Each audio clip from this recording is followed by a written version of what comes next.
Wonder Woman 1984 was one of those movies that certain people were going to go after no matter what. And if the leaks in front of you are true, oh man, this is going to be a good show. Hey there, so today I want to return to that wonderful world of double standards. And when it comes to Wonder Woman specifically, there's a certain element out there, they throw all standards out the window. See, before we cover the leaks, I want to illustrate that, flashing back to 2016 and showcasing how Gal Gadot was treated. Here, for example, is an article from Inquisitor talking about Wonder Woman actress Gal Gadot taking heat for her political views. See, looking at that example a little bit more, you'll notice all types of things are pointed out. For example, political beliefs are indeed noted, but you also have religious beliefs, and you also have the fact that she served in the armed forces, and well, considering where she served, that was a big no-no, apparently. Droves of these folks took to social media, too, to tell you, of course, they love Gal Gadot. They always love these folks, but this is the only time you don't love big butts. Just a friendly reminder to all that she's up. You notice their friendly reminders are never, ever friendly. Here's another example of that, telling you that, of course, they love Wonder Woman. Wonder Woman trailer looks amazing, but Gal Gadot's A and fought for the. So you notice, again, those two things there gotta ruin a person over it. Many of these people, they don't mince words either or try to obfuscate their hatred. If you look at this first quote, for example, you'll notice this descriptor, dirty, put in front of this, Gal Gadot is a dirty.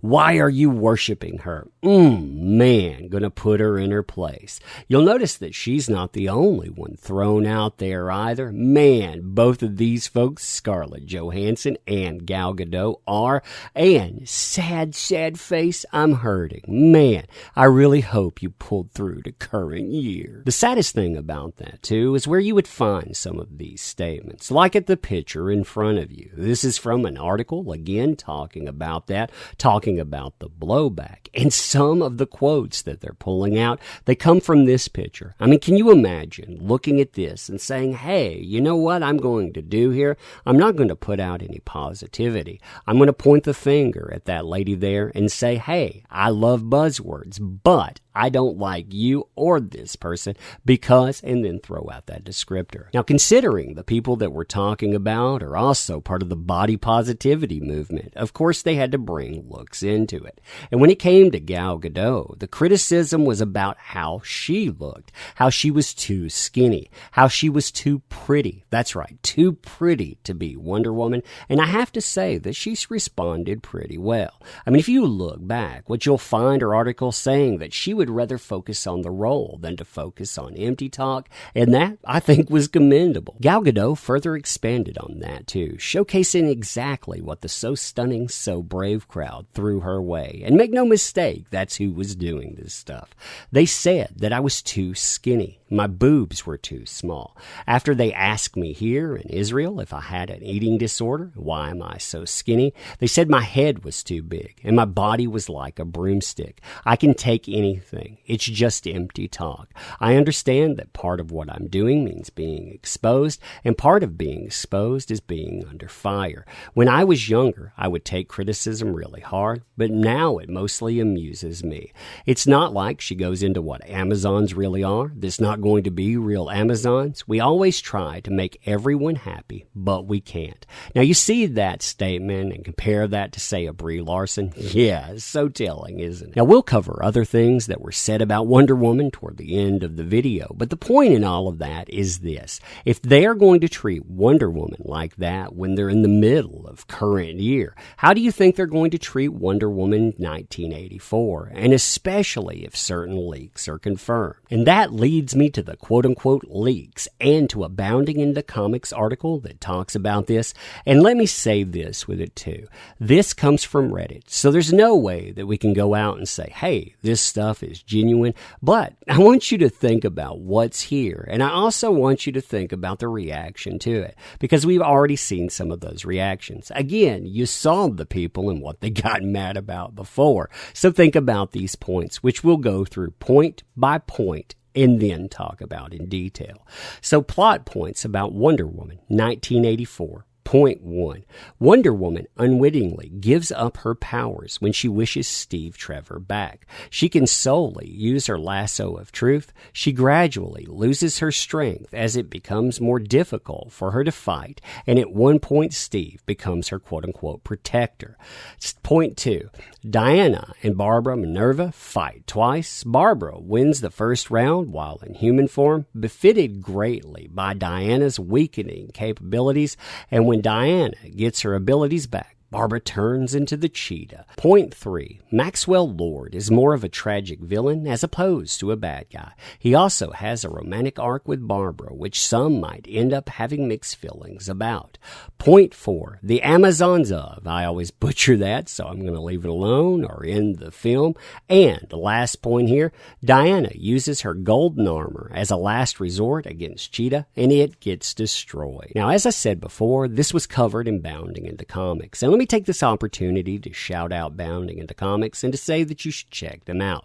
Why? Because they cover almost anything, and well, when they do so, they do it oftentimes to their detriment. For example, Marvel actually cut off their comp books, places that get them to review. Yeah, Bounding into Comics doesn't, because you know what? They told the truth about the people working there. So Wonder Woman, 1984, new purported plot points leak online. So within the article, they have a first portion called The Power of Steve, and it notes that the post starts with Diane and Steve's relationship and the effect it has on her powers. According to the in-depth leak from January, Diana wishes Steve back at the price of her abilities. The new spoiler says Diana's power dwindles to the point she needs Steve to protect her. That's the thing in that. I mean, if you look at all of that in there, she actually pines for someone. She wants Steve back in her life. She can use certain things, but she sees her powers dwindling. She sees herself losing strength to the point that she can't fight for herself, and well, you know how the don't need no man crowd would be about that. They continue and say, if true, this won't go over well with a certain crowd. One comment points out, yeah, even if Patty did come up with it, I can just hear all the why does she have to give up her powers for a man?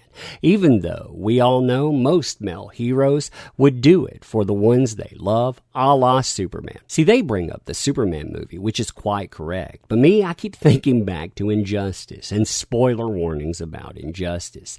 In this, you see Superman basically change the world because of something that happens to Lois Lane.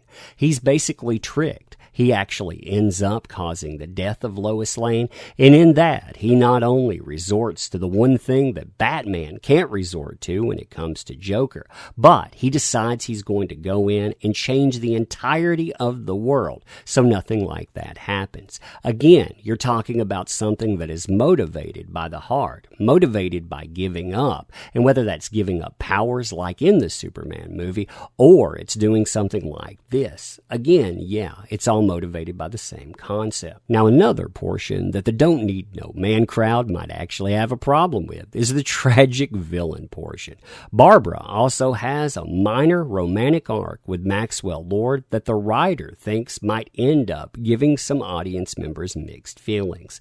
Now, I wondered about that wording, mixed feelings. Who exactly is going to get mixed feelings there? Is it going to be me because I look at that and I think, yeah, not that character? Or is it again the don't need no man crowd? I mean, like they say, that implies Lord is a pig, but it sounds like he is actually more complex and tragic. So going out and fleshing out a character, yeah, that wouldn't bother me, but I can think of a crowd that wouldn't like that because, again, they look for reasons not to like Wonder Woman specifically because, again, well, we'll see the beginning. Now, a last thing that I would want to talk about and that crowd might actually be offended by as well is the good friends make bitter enemies. I mean, with Diane's fading abilities, you know how they're going to feel about that, becoming apparent after she fights Cheetah for the first time. So again, if you have a conduit to weakness, it's caused by a man, yeah, you can see how that would go. This happens twice. The second time is allegedly when Barbara's mutation occurs, as said in the post. So Diane, she wears her winged armor to level the playing field, but its heavy toll is taken taken in the battle. Diana uses her golden armor as a last result against Cheetah, and it gets destroyed, says the Post. So, I mean, she gives up all of this because she's weak because of a man.